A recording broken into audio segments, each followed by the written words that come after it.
புரட்டாசி மாதத்தில் சிக்கன் குழம்பு மட்டன் குழம்பு இல்லைன்னு கவலைப்பட வேண்டாம். இந்த வெள்ளை மூக்கடலை குழம்பு செஞ்சு பாருங்கள். ஒரு டம்ளர் வெள்ளை மூக்கடலை எடுத்து கழுவி அதை ஒரு நைட் ஊற வச்சு எடுத்துக்கோங்க. இதை காலையில் எழுந்திரிச்சு ஒரு குக்கருக்கு மாற்றி கடலை வேகிற அளவுக்கான தண்ணி ஊற்றி கொஞ்சம் உப்பு போட்டு அதை 7லிருந்து 8 விசில் வர வரைக்கும் விட்டுருங்க.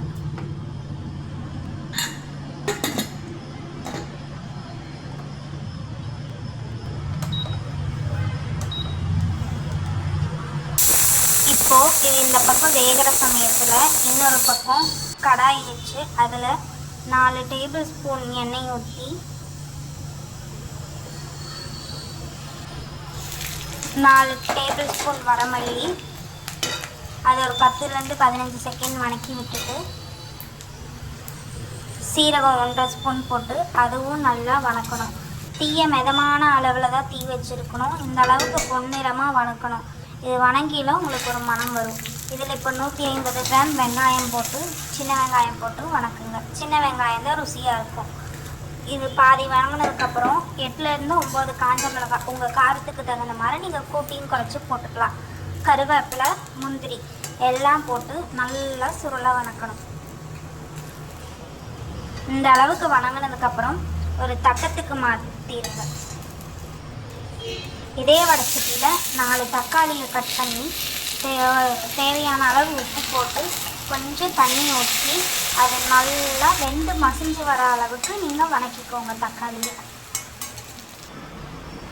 இந்த அளவுக்கு தக்காளி வணங்கினதுக்கப்புறம் மஞ்சத்தூள் போட்டு வணக்குங்க. இதில் ஒரு மூடி தேங்காய் போட்டு இதையும் நல்லா ஒரு வணக்கி விட்டுட்டு அந்த வெங்காயம் வணக்கி எடுத்து வச்சிருக்கிறது கூட இதையும் ஆற வச்சுக்கோங்க. இந்த பக்கம் குக்கர்லேருந்து ஸ்டீம் எடுத்து விட்டுட்டு கடலை இந்த அளவுக்கு மெத்துன்னு வெந்து இருக்கணும். நீங்கள் இந்த அளவுக்கு கையில் எடுத்து அமுக்கி பார்த்தா இந்த அளவுக்கு வெந்திருக்கணும். இப்போது ஆற வச்சதை மிக்ஸி ஜாருக்கு மாற்றி தண்ணி ஊற்றி அரைச்சிக்கோங்க. இதை இப்போ ஒரு ஜல்லடையில் போட்டு வடித்து இந்த சாறு எடுத்துக்கிறோம். இதுவே 3லேருந்து 4 வாட்டி நீங்கள் பண்ணலாம். இந்த மாதிரி நீங்கள் இந்த குழம்ப வடித்து எடுத்துக்கிட்டு அந்த வேக வச்ச கடலையில் இந்த சாறை ஊற்றி கலக்கி விடுங்க.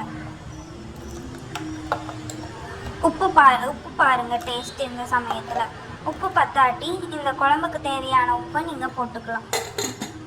இப்போது ஒரு 2லிருந்து 3 விசில் விட்டுருங்க. குக்கர் மூடி போட்டு ஸ்டீம் போனோன்னா ஓப்பன் பண்ணுங்கள். நல்லா கலக்கி விட்டுட்டு இப்போது இன்னொரு பக்கம் ஒரு கரண்டி வச்சு அதில் 3 டீஸ்பூன் எண்ணெய் ஊற்றி 1/2 டீஸ்பூன் கடுகு போட்டு பொரிஞ்சு வரணும்.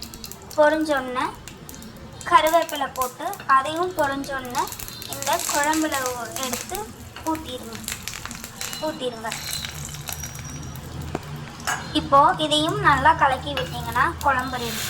இது நல்லா சூடான இட்லி, தோசை, சாப்பாடு, சப்பாத்தியோடு நீங்கள் சாப்பிட்லாம். இந்த புரட்டாசி மாதத்தில் சிக்கன் குழம்பு மட்டன் குழம்பு மிஸ் பண்ணாமல் நீங்கள் இருப்பீங்க. அதோட சுவைகளையே உங்களுக்கு மிகவும் சுவையாக இருக்கும்.